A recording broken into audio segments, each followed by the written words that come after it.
Welcome to the May 2021 horoscopes. I am Miss Jenny and I am your astrologer. We are out here today. It's beautiful, it's beautiful.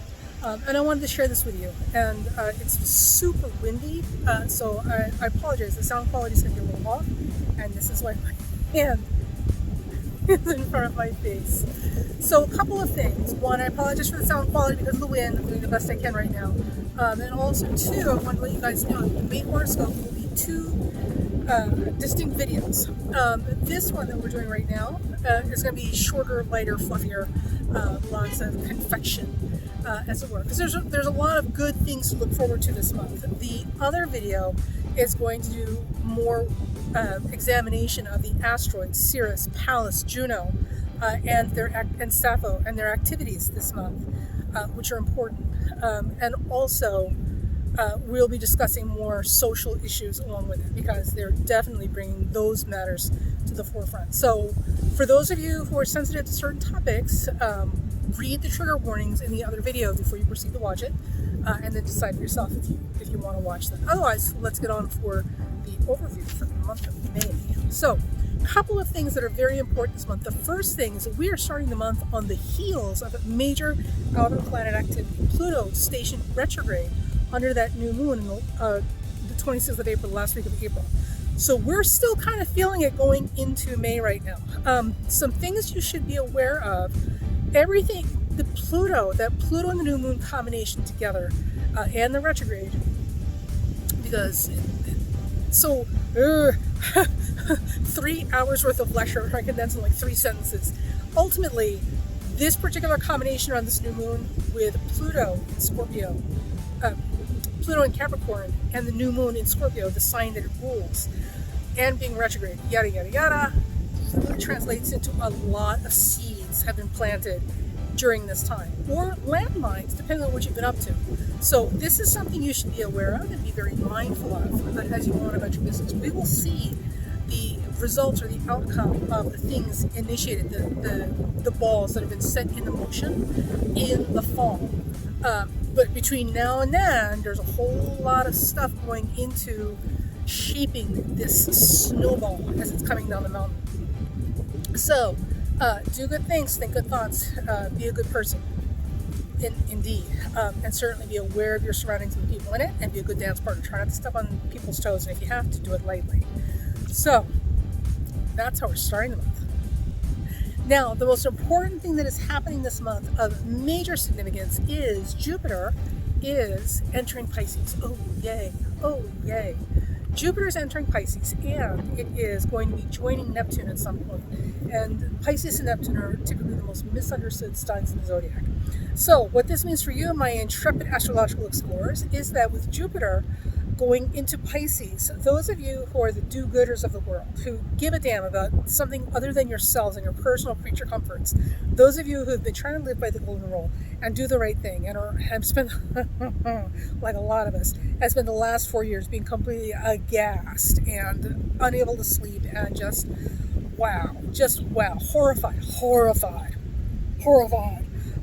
at the things that we have witnessed and have watched people allow to happen. You will be happy to know that the tides have changed, and many of you who have just been good, salt of the earth people, your rewards are coming.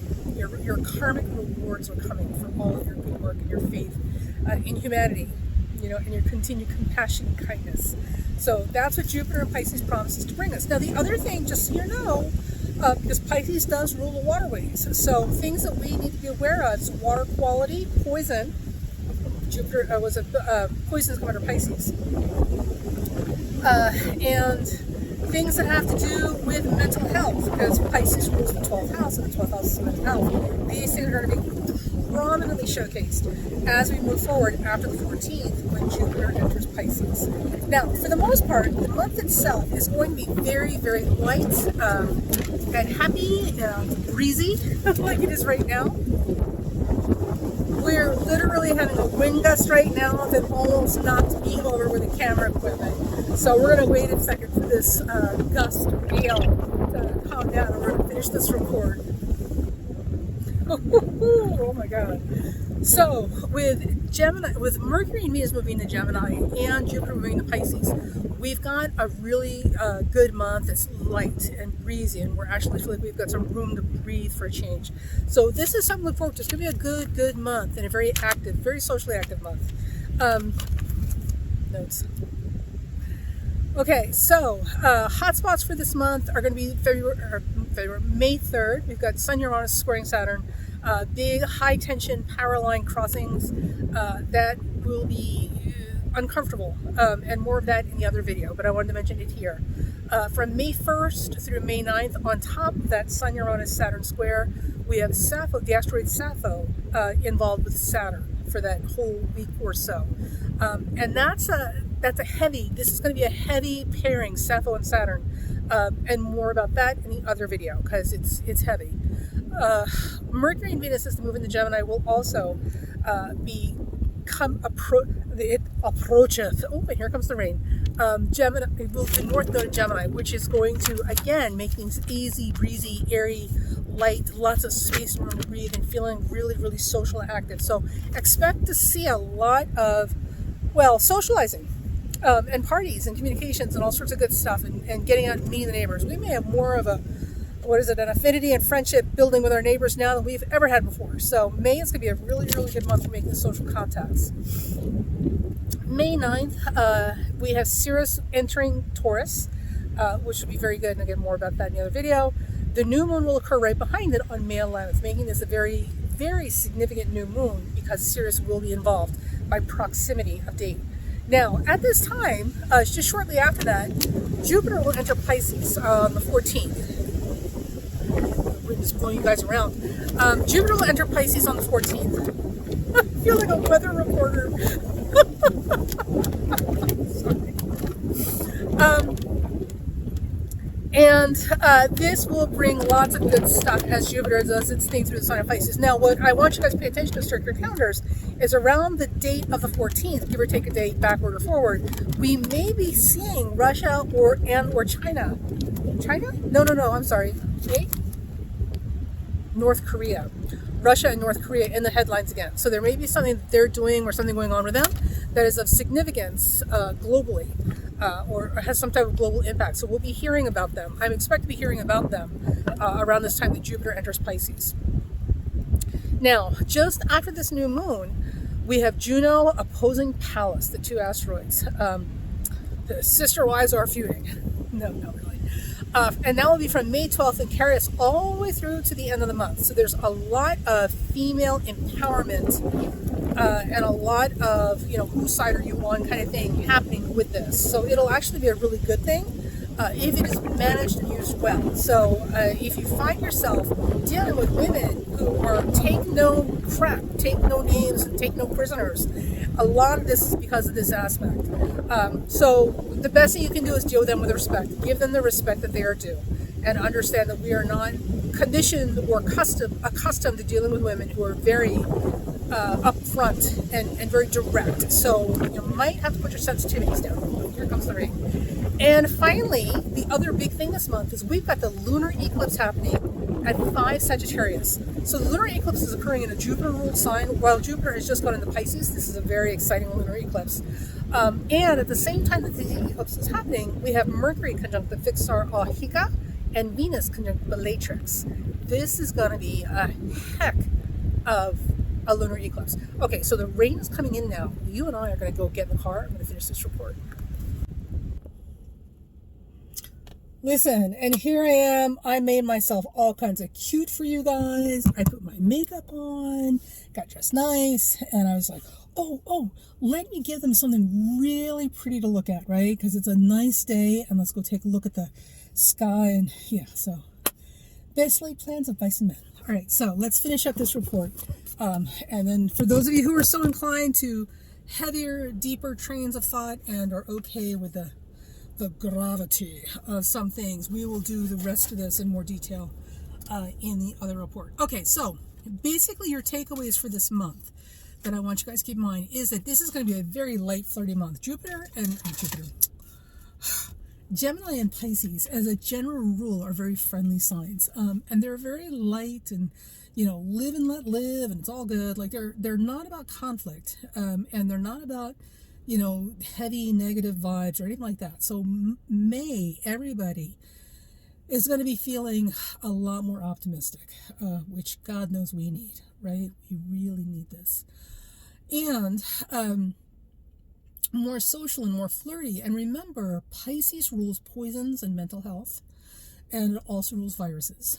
I know they say Pluto rules viruses, and I'm sure in some ways it does, but so does Neptune. And also Neptune rules bacterial infections. So something to think about. Now, the reason I'm saying that is because with all this light and flirty and heavily socializing energy that everybody's going to want to indulge in through May, because one, it's just the nature of the energy right now, and also two, good God, this pandemic's got us all like climbing the damn walls, right? Oh my God, we all got cabin fever. For those of you who are so inclined to mating and dating, I just somebody's got to say it, right? So, and I've said this before last year, and the same will apply now, except maybe even more so because people are more likely to be careless in their jubilance, and excitement that they can get out and do stuff again. There is the distinct possibility that with Jupiter and Pisces squaring these Gemini planets, that there's going to be another surge or spike in sexually transmitted diseases. And in case you're not aware, and you probably aren't, you should know, boys and girls, that incurable gonorrhea has been floating around and made a resurgence and has been spiking like a couple of times in the last couple of years, and it hasn't gone away. It's just getting worse. And I don't suspect that if we don't keep ourselves under some kind of discretionary control in the month of May, that we won't have a huge explosion of incurable gonorrhea cases. So you wouldn't know that unless you are involved or read up on medicine, and keep up with these things, or you work in a clinic, or God forbid you actually got it, right? I do not have it. But it is concerning, and it is incurable, because the gonorrhea that's been floating around spiking, like continuing to spike over the last couple of years, is what they call drug-resistant gonorrhea. And what that means is there is no drug to cure it. They literally do not have anything to cure this thing. So if you are of that age and stage in your life, no matter what your actual age is, basically you're not dead. You're still out dating. For the love of God, use protection, and do not kid yourself that because somebody's 100 years old, who the heck else would sleep with that old, fish? Oh my God, they've got to be clean. What, the last time they had sex must be World War II. Like, don't tell yourself this story, because Florida, because it's always Florida, right? Florida has the largest incidences of STD outbreaks in people over 60, and the nursing homes in particular became, for a little while, a hotbed of STD infections with the residents. So don't kid yourself that because somebody's old that they're not capable or potentially have something you need to worry about. Use protection. For God's sake, use protection. So just because you stop wearing a mask here doesn't mean you have to stop wearing a mask down there. There, I said it. Okay. Listen, somebody had to go there. All right, now, some things I just want to highlight, and then we're going to close this video out because we're going to keep this one brief, right? The other one's a lot longer, but this will keep brief. So the first thing is the new moon I want you guys to watch, right? The new moon is going to occur in Taurus. Ceres, the asteroid Ceres, the mother goddess of the grain, will be entering Taurus just a couple days ahead of that new moon. So this is going to put a big emphasis on food resources, grains, crops, farming, right? Things to sustain life. It's also going to put the spotlight right back on motherhood and probably childcare and children. So mothers and children, all the things that sustain life and bring forth the future. These are things that are going to be very, very spotlighted after this point, starting at this new moon and moving forward. This is where we should see a high focus. At the same time, remember, Jupiter goes into Pisces on the 14th, just right behind it. So the three things together, Ceres in Taurus, the new moon in Taurus, and Jupiter in Pisces, is going to bring our focus back to where it needs to be more urgently, and that has everything to do with the management, protection, and care of children and mothers. Okay? and especially the ones who are falling through the crack that don't have resources to sustain themselves or protect themselves with. So I don't know how other people feel about these children crossing the border or immigration, or I don't know, and honestly I don't care. I come from a family where we have immigrants in the family, and I'm intimately familiar with how difficult it is coming here as a non-native citizen and having to learn this language and all that sort of stuff and deal with people who are very bigoted and prejudiced and racist. It's not easy. I've got family that live through this. So there's that. And I also know if you read and listen to people, one of the things that we know is that we've got a huge problem with we've got a huge problem with our population aging out, right? They're aging out and they're not being replaced by younger people. We don't have enough people who are of working age to cover the span of generations needed to keep the economy afloat and to take care of them. We have literally more old people than we do young people to take care of them or keep the world running here. So I'm okay with immigration, and I am okay with people being here. Like, there are obviously better ways to do things, because there are always better ways to do things. But for right now, I stand solidly behind anything that protects and takes care of the children. Because at the end of the day, these are kids. These are kids. They did not ask to be born. They did not ask to be in these situations, but here they are, and we as adults have an obligation and a responsibility to do the right thing by them. And it doesn't matter whether they're your kids or somebody else's. So there's that. All right. Now, moving forward, and I'm just going to jump down to this eclipse at the end of the month, this Jupiter-ruled eclipse. I'm so excited. So when we get to the eclipse at the end of the month on 26th, remember, Jupiter will be in Pisces now. So Jupiter, this is basically a Jupiterian eclipse, because Jupiter rules. It's the ancient ruler of Pisces, and it's the modern ruler of Sagittarius. This is a heavily Jupiterian eclipse. Now, Mercury will be in Gemini, conjunct the fixed star Alhika, or Alheka, the horns of the bull. And Venus will be conjunct the fixed star Bellatrix, and Bellatrix is the fixed star of the female warrior. So this is Bellatrix is very much about the female warrior, and the female champion. So, and Alheka is the horns of the bull. So, you know, the old saying, like, when you mess with the bull, you get the horns. So this lunar eclipse is going to bring female leadership and female power to the forefront. Women will take charge and take the lead in terms of finding solutions for a whole lot of stuff. And there will be no messing around, no more BS, no more bull. Because this eclipse with Jupiter and Pisces is very much, because Pisces is the sign of endings, it's very much about endings and cleaning things up. Right, getting down to the last bits of things and cleaning things up, and no matter how, I know I sound so dire and dramatic, no matter how dire and dramatic I sound right now, it's actually a very positive thing. So this is a very optimistic, forward-moving, kind, gentle eclipse that will help us clean up a lot of mess we found ourselves in. And what it doesn't help us clean up, it will certainly expose and bring to the surface in our awareness so that we can see what needs to be cleaned up and we can do the job. So that's it for the month of May for the happy, light, fluffy, fun horoscope. The heavier, more serious one really gets into the deep stuff with the asteroids and the stuff going on will be in another video. And again, read the trigger warnings before you watch it. You ultimately are responsible for your own mental health, so don't say you weren't warned. All right, talk to you guys later.